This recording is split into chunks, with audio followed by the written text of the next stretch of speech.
Super 6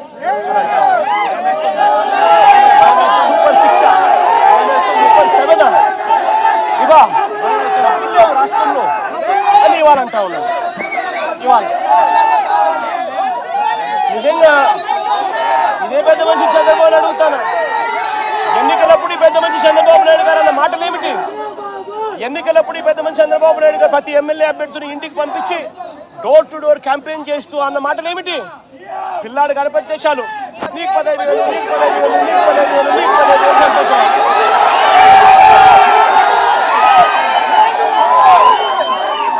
ఇంట్లో నుంచి ఆ పిల్లల అమ్మ బయటకు వచ్చింది అనంటే, ఆ అమ్మ బయటకు వచ్చిందనంటే, ఆ అమ్మతో పాటు వారి చిన్నమ్మనో వారి పెద్దమ్మనో బయటకు వచ్చిందనంటే నీకు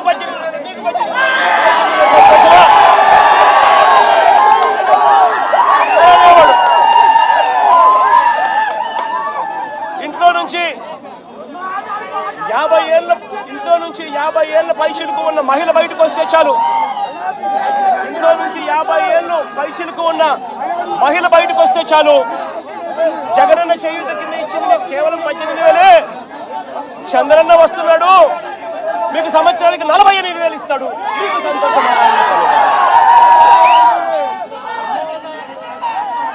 ఇదే చేద్దాం చంద్రబాబు నాయుడు. ఇంట్లో నుంచి ఒక 20 ఏళ్ళ పిల్లాడు బయటకు వస్తే చాలు, చంద్రన్న వస్తున్నాడు, మీకు నెలకు 3,000. సంతోషమా నీకు అని అనేవాడు. ఇంట్లో నుంచి కండువా వేసుకొని రైతు బయటకు వస్తే మీకు 20,000. సంతోషమా?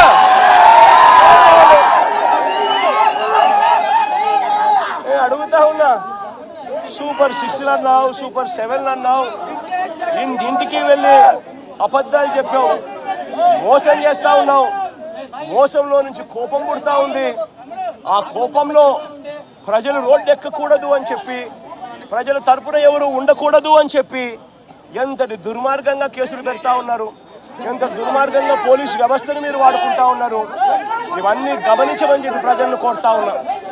చంద్రబాబు నాయుడు గారికి ఇప్పటికైనా గట్టిగా చెప్తా ఉన్నా, అయ్యా చంద్రబాబు నాయుడు గారు, చేసిన తప్పులు ఒప్పుకోండి, ప్రజలను క్షమాపణ అడగండి, అడిగి ప్రజలకు చేతనైన మంచి చేసే కార్యక్రమం చేయమని అడుగుతా ఉన్నా. ఇలా చేయకపోతే మీ పుట్టగతులు ఉండవు. వేగంగా మీ పాపాలన్నీ పండుతా ఉన్నాయి. శిశుపాలను పాపాల మాదిరిగా మీ పాపాలు చాలా వేగంగా పండుతా ఉన్నాయి.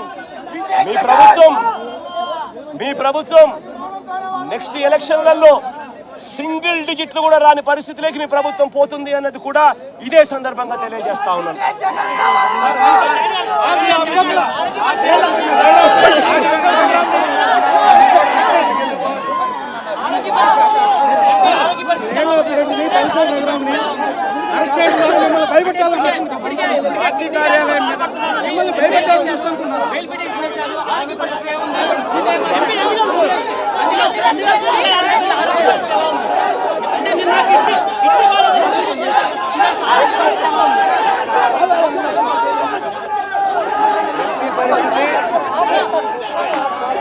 ఆరోగ్యపరంగా నేను అడగలేదు,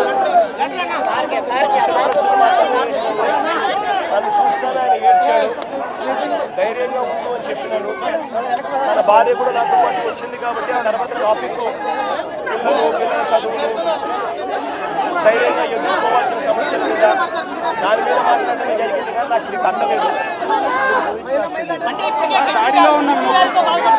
ఈ ఘటనలో ఉన్న మిగిలిన ముగ్గురు కూడా అరెస్ట్ చేస్తారు. దీని వెనక జగన్ ఉంటే విచారణ సిద్ధమా అంటున్నారు. వాళ్ళు ఏమైనా చేసుకోవచ్చు, రాక్షస పాలన జరుగుతూ ఉంది. వాళ్ళు ఏం చేసినా పైన దేవుడు ఉన్నాడు, దేవుడే మొట్టికాయలు వేస్తాడు.